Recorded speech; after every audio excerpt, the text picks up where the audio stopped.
they just BS the character. Do you know what I mean? You know what it is about Tekken 7 Jin?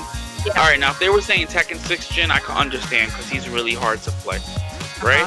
But Tekken 7 Jin with the screw system, he can do stuff like hop kick 1 2 3, back 3, Zen 1 2. You know what I mean? Like that's really, or he doesn't even have to do that. He can do he can go up and he could just do something like really basic. You know, the thing is like Jin has a really good generic game plan in this game, and everybody's like, oh, well, you know, I don't have this and I don't have that and I don't have this. Like his standing 4. If you ever noticed when you saw Glaciating playing, it didn't when it counter hit it, there was no launch. So it launches now. So like let's say like you doing electric, that's more of a threat now too, because if you hit it on hit, it launches. It didn't launch in older games. So it's like, you know, a lot of people like, and the thing is like when you give them criticism, it becomes a problem, because it's like, nah, you don't know what you're talking about. And then like me, like I like to help people, and I'll tell them, yo man, let's play a set. You know what I mean? Let me see what you're doing wrong. And I'll tell them what they're doing wrong, and they'll be like, no, I'm not doing that. And it's like the key to get better is to be able to take a loss and take some criticism. You know, and that's the thing. Like I have a lot of great people that teach me how to play Tekken. You know, and not only that, back in the arcade days too. Like I didn't play Tekken back in Chinatown Fair. I only played Street Fighter. Yeah. So you know, like so.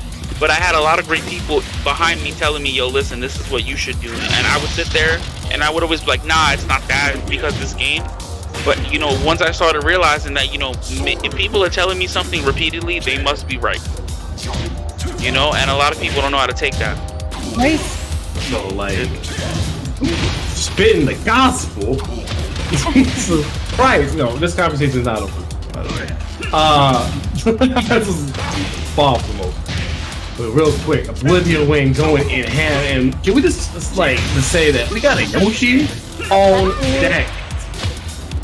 Yoshi is on deck with the parry though, but no conversion off the parry, and he's going to suffer. Oh no, he's not. Yo, JC coming to save the day.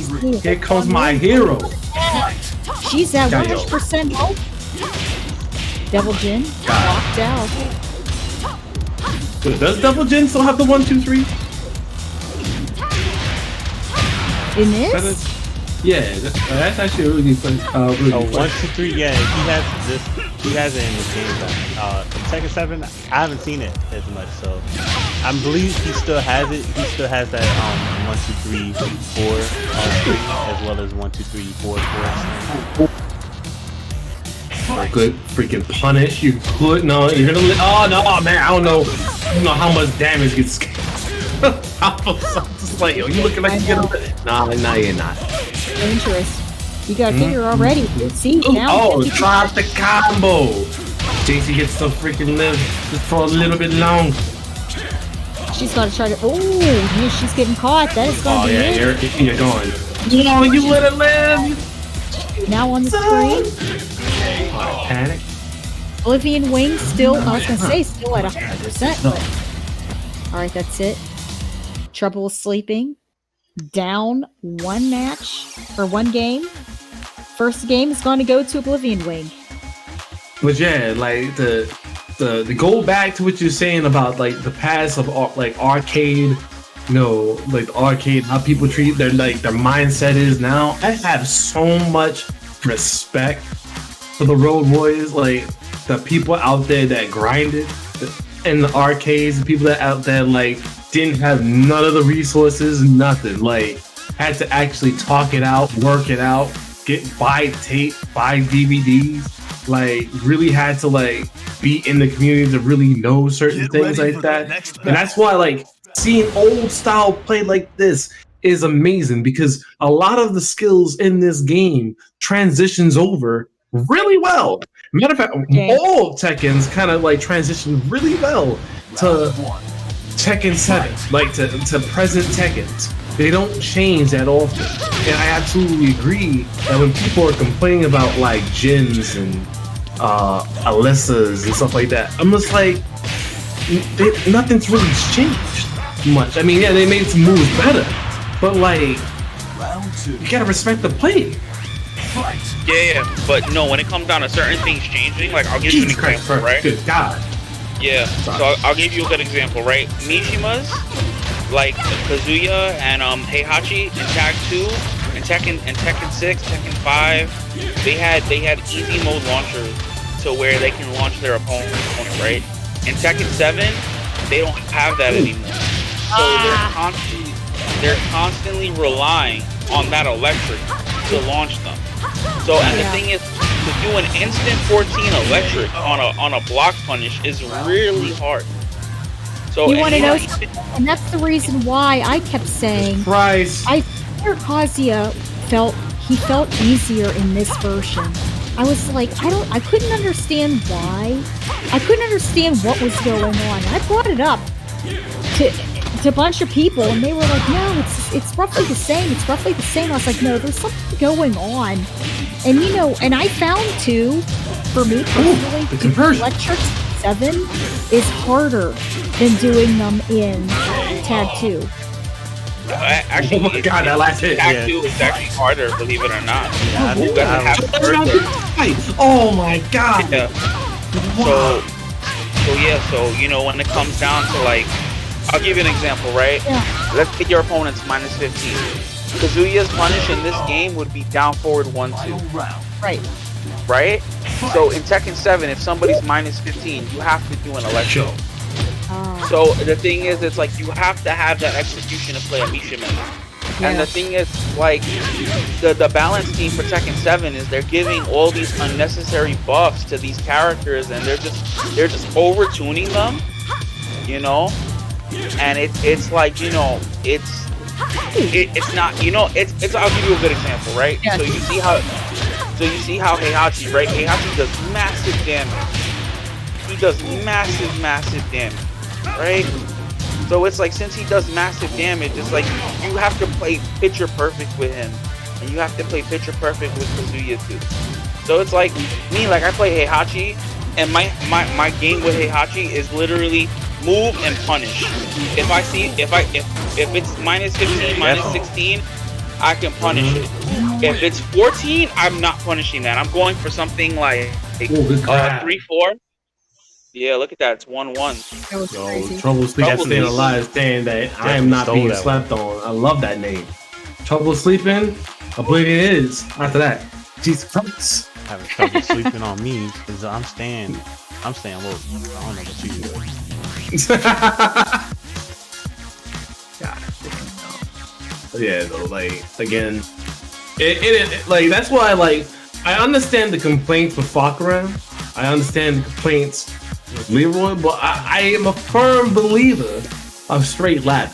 Like, to me, especially Fakura. Like, a Fakura, he gets a lot of good reads. Like, I mean, when he gets a good read, you die. Like quickly, especially with the momentum and stuff like that. But like, you have to read patterns.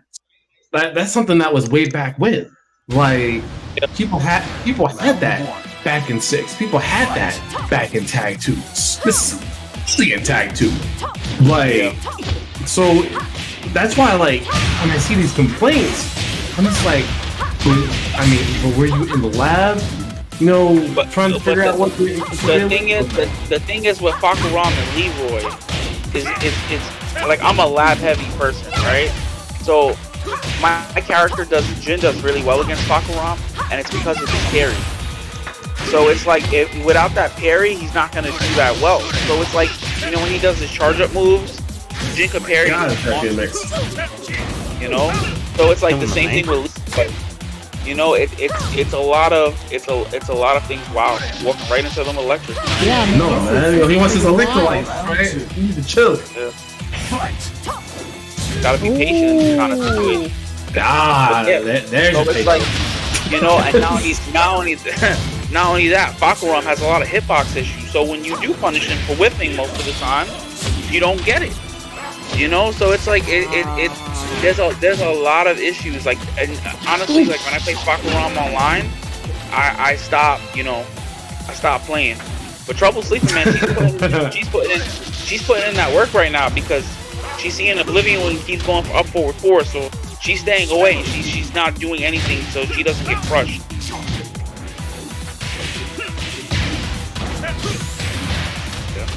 Well, we got Kazuya, man. He's trying to get something going. Gets a little bit of a juggle on Yasumitsu.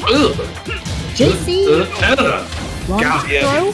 I'll be honest. Yeah. You know, the thing is that TroubleSleeping keeps going into Dragonfly, and the thing is, it's becoming more obvious now, and he's starting to jab her out of. He's starting to grab Yoshi out of Dragonfly. Right. So see how he's doing? He keeps going for up forward 4. So it's like, you know, you got to be careful with that Dragonfly. God damn, we're about to even. Match is looking hella close. OblivionWing with the panic button like that. That's pretty. Yeah, a little bit of a little bit of conditioning going with that. Oh my god. Jin with a low, got it perfect. Oh. Get out of there. Oh my god, got ankles.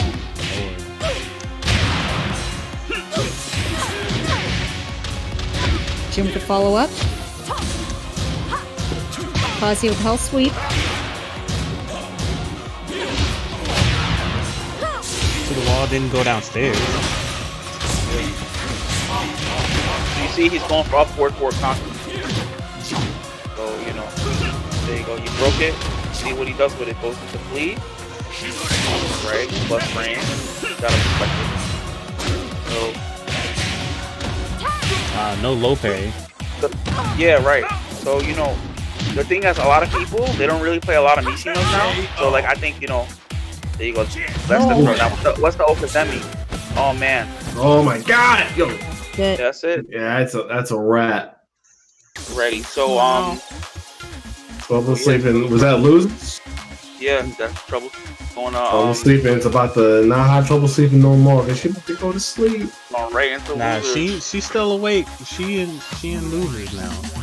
Right, so Storm Kick. Oh, so that was winners. So this. Oh, okay. So alright. So we ain't sleeping yet. So give me back my Z's. What you talking about? That's it. Okay.